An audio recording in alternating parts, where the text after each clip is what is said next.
Venezuela पर अमेरिकी सेना के एक्शन के बाद दुनिया को ट्रंप के विस्तार प्लान की भनक लगी और अब ये भी समझ आने लगा कि ट्रंप का ईरान पर हमले का मकसद था क्या।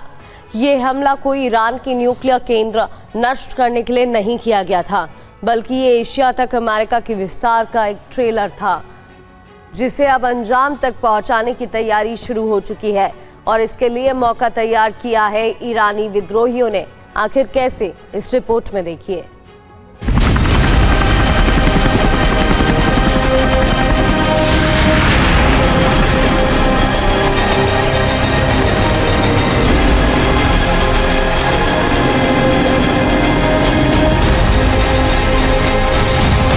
ट्रंप का ऐलान, नेक्स्ट टारगेट ईरान।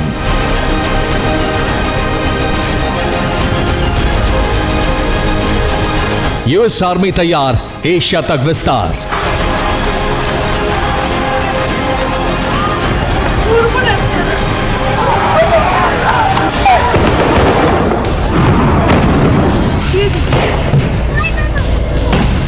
ईरान इस समय अस्थिर है।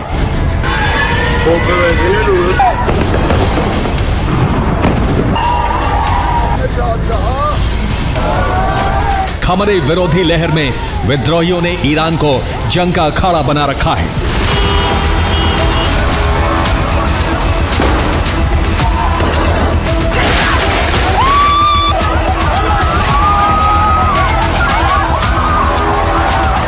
लेकिन गृह युद्ध के कगार पर खड़े ईरान की बिगड़ी स्थिति ट्रंप के लिए अवसर बन गई है।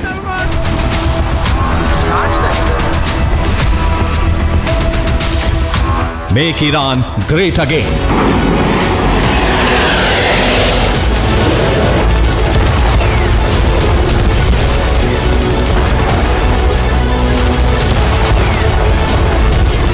यह महज संकेत नहीं है, बल्कि युद्ध का ऐलान है। उस युद्ध का ऐलान जिसका ट्रेलर मई जून महीने में 12 दिनों तक ट्रंप ने इजरायली सेना की मदद से दिखाया था। और अब विद्रोहियों की हिंसा के जवाब में जारी कार्रवाई को ट्रंप ने मानवाधिकार की चौखट में गढ़कर ईरान के खिलाफ हमले की रणनीति तैयार कर ली है।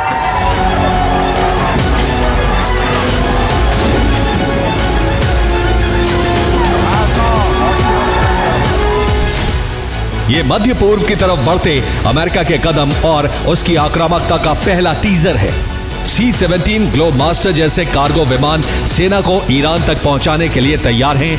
यानी इस बार हमले सिर्फ हवाई नहीं होंगे, बल्कि अमेरिका की सेना जमीन पर उतरकर ऑपरेशन करेगी।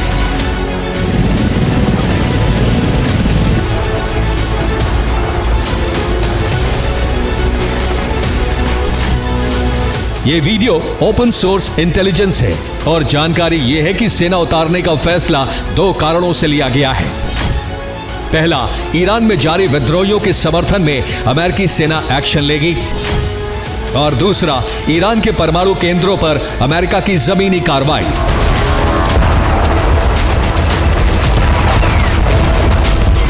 और ये फैसले इसलिए भी लिए गए हैं क्योंकि ईरान पर हमले के लिए इससे मुफीद अवसर अमेरिका को नहीं मिलेगा।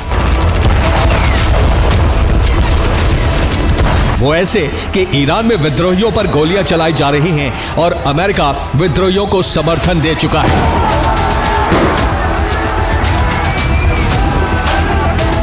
इसलिए कार्रवाई के लिए सेना उतारने के लिए अमेरिका का पक्ष मजबूत है।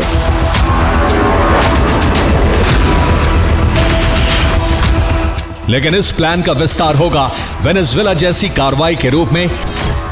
अमेरिका की रणनीति है ईरान में सेना उतारकर सुप्रीम लीडर खामेनेई का अपहरण करना और उद्देश्य है ईरान पर नियंत्रण हासिल करके साम्राज्य को विस्तार देना। ट्रंप के लिए इस दिशा में कदम उठाना अब आसान इसलिए भी है क्योंकि वेनेजुएला के मोर्चे पर दुनिया के देशों का विरोध भी उन पर बेअसर है, जबकि ईरान पहले ही न्यूक्लियर हथियार हासिल करने की कोशिश के आरोपों से घिरा हुआ है। अब सवाल यह है कि वेनेजुएला में कामयाबी के बाद ईरान पर नियंत्रण के पीछे ट्रंप का असली मकसद क्या है।